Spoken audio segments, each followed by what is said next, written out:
Hi everyone, we're into Axis and Allies 1942 second edition. We're into round 5 here. Russia started to turn out by placing 5 infantry that they purchased along with other units in movement into Russia, Moscow there. So we're now into Germany's turn, and this is what they have left in what will likely be their final substantial attack into Moscow. So we'll see how this goes here. So this is what Germany's attack on Moscow looks like here in round 5. They fly their bomber from Germany over there to the Western Front for the attack, and on the Eastern Front they move what troops they had in Italy and Germany into Western France to attack the US troops. So the Germans, once again, they fail here to conquer Russia, Moscow in round 5. They just have their bomber left there. This industrial complex here, it has 4 chips under it. That was from the British bomber here the last round. It rolled a 5. I put a red chip for a 5 under there. But looking at the rules again, the industrial complex can only get a maximum damage of twice whatever their land territory value is. So that's a 2. So the maximum damage that industrial complex can get is a 4. For Germany to repair that, you'd have to pay 4 IPCs to produce 2 units out there. If they just pay 3 IPCs to fix it, they would just produce 1 unit out of there. So that's a summary of how strategic bombing raids work on industrial complexes. And again, the anti-aircraft is built into the industrial complex. So the industrial complexes fire a die for each bomber, and if they roll a 1, they destroy the bomber. And over here on the Western Front, Germany did retake France there with what they have, and they bought 3 troops to put in Italy. Again, in this game, you can only put in the maximum amount of units, whatever that territory is. So we're limited to just put in 3 units in Italy, and in Germany, you will be limited to put 10 units there. So you can see what we have in Germany there. So we'll move on to England's turn. On England's turn, they're going to start picking away at unoccupied Axis territories. They take northwestern Europe to go up to Germany, back to there that was unoccupied. They take southern Europe for 2 points there.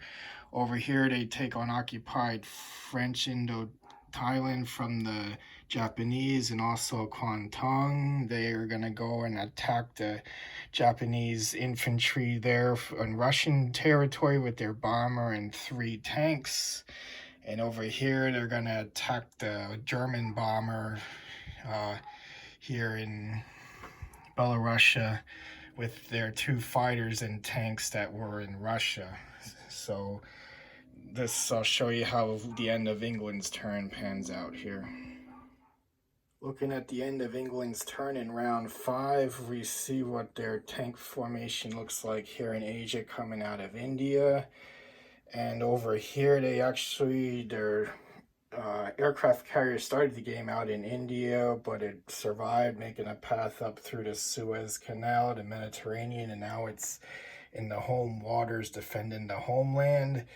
They also put a tank into unoccupied Norway to go 2 points up there. So as you can see at the end of England's turn round 5, they really spiked up to 42 IPCs. Germany's down tied with US at 36, Japan is at 31, and Russia is coming back there at 19, but they will be starting to coming back into this as now the power has clearly shifted in favor of the Allies in this game. On to Japan's turn.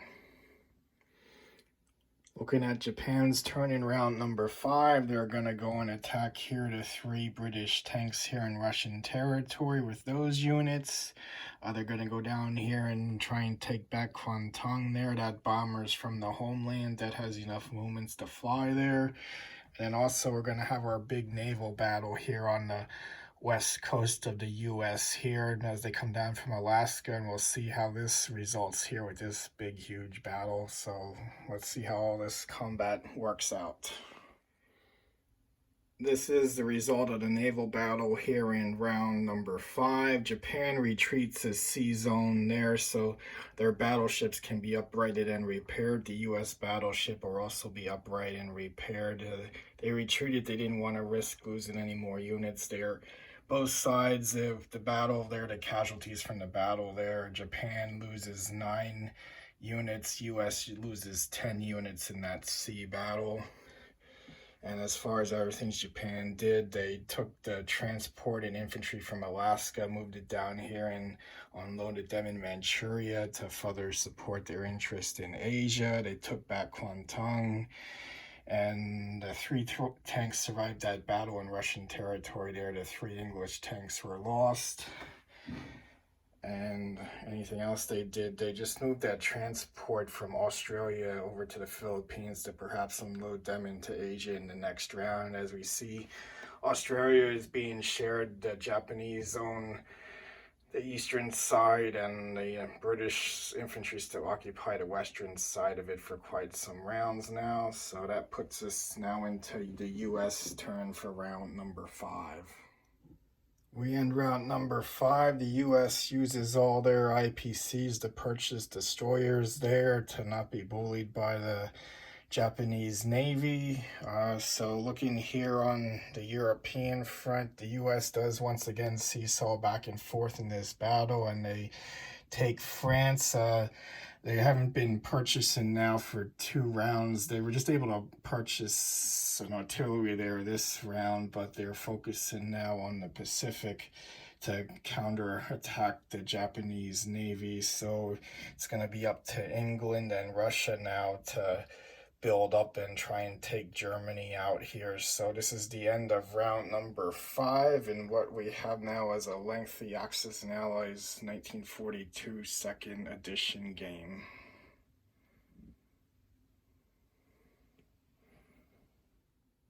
We are at the end of round 6 for Axis and Allies 1942 second edition. We see the back and forth battle in France has the U.S. just occupying it with 1 infantry after this round. And there's what the rest of Europe looks like, end of round 6. We see here the Japanese now, they're still very threatening here in Asia, controlling most of Asia. And there we see what the Pacific looks like there. The Japanese Navy came back to their homeland, and United States moved forward there to threaten them, get their attention so they don't focus all their attention on Asia. So this game could still go towards the Axis. Japan's still very strong here. Their choices here may be to go back now with all their strength and try and take India out. So we'll see how the end of round 7 progresses. And there's all the casualties there of round number 6. And as far as the IPCs there, Germany and Russia are tied there at 23. Japan and England tied at 39, and the U.S. is leading with 44. We are into round number 7 now, and here we see England now has majority control of France here and still control of northwestern Europe. The Russians now are moving into Eastern Europe to contend with what's left of the German army, but we still have the pesky Japanese here. They're going to do a strategic bombing raid with 2 bombers onto Russia now in their turn.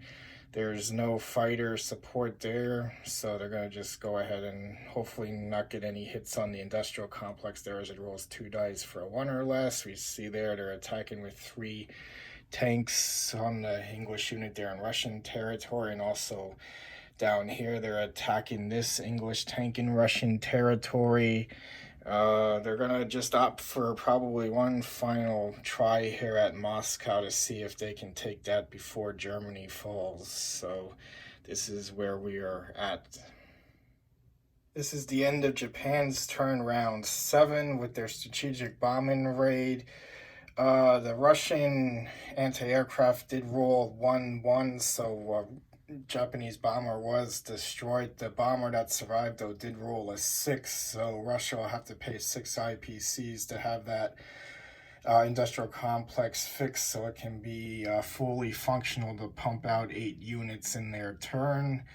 Uh, Here we see resulting combat there. They won that one, and this one, all units were destroyed in that battle. So Japan moves their tanks from Manchuria, and they place them down here with all their other fighters, and 2 infantry moved over. They decided to purchase 3 bombers in Manchuria. That infantry was moved over from the homeland on that transport. So they're looking in the next round to put an attack with all those 3 bombers, the fighters, the tanks there, and go into Russia there.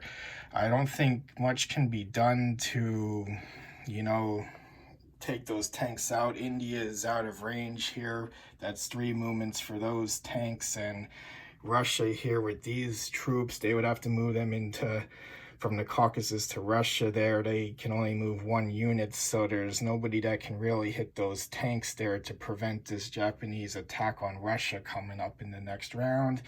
And those 3 yellow fighters there, they moved those off their aircraft carriers and flew them over there. Those are old pieces from the original Blue Box Axis and Allies game, and they put up a sub-blockade there to prevent the U.S. Navy in their next turn here to be able to attack the weakened Japanese fleet here with no aircraft. So that's the end of round 7 for Japan. And also down here, they just moved their units over here to threaten India. Whether or not they have enough to attack there, we'll have to see. This is how things look at the end of round 7. US, they bought 3 tanks there. They can move those into Eastern Canada, put them on those transports, move to sea spaces, and unload them wherever they want to. They have some transport stage there to be unloaded. They did a strategic bombing raid with their bomber, came over here to Italy, and it did roll a 6, so that's 6 IPCs Germany would have to pay back to get that thing back to full production of 3. They flew their fighter over here to Archangel, and over here, they moved here to Iwo Jima, just took out that sub there, flew the fighter onto the island there that had a range of 4 from the western coast to do that, and they bought 2 bombers, so those actually have the range to go and hit the Japanese Navy there and then land on Iwo Jima with 6 movements. So this is the end of round 7, Axis and Allies. Round number 8 is going to be very interesting here to see if the Japanese can take over Moscow here. And we see a very weakened Germany here, so it's going to get a little interesting here. So midway through round number 8 here, Axis and Allies 1942 2nd edition. We see here, this is what Europe looks like. England is trying to circle around Germany here and surround them to squeeze the vice on them. Japan's going to decide here, this is into Japan's turn now, round number 8. They're going to decide that instead of attacking Moscow like Germany would have hoped, it's too strong there. They only had 3 tanks that would have went in there, so they're going to go ahead and attack these English tanks down here in Soviet territory, and they're also going to be able to probably take India out here with these attacks. Those 3 bombers came from Manchuria, and that other bomber there for Japanese, they came from U.S. territory up here where these fighters were. Those fighters are going to fly over here and land on the carriers here because the U.S. Navy is looking to apparently attack them when their turn is coming up here. So let's see how this ends up here. Okay, so the British have better rules here in this Russian territory. They survive with 1 tank. Japan does take over India here in round 8. And we go on to the U.S.'s turn. They are going to attack the Japanese Navy here in their home waters. And we'll see how this big naval battle plays out. This is the end of round 8. The U.S. Navy does defeat the Japanese Navy in their home waters. They purchase some more units there to go and attack more onto Japan. Japan here, they're still strong in Asia. They now occupy India as we went over before. And over here in Europe now, Germany is in some trouble here as they're going to be soon surrounded from both sides. So this is what the total end of round number 8 looks like, and there we see the IPC chart up there.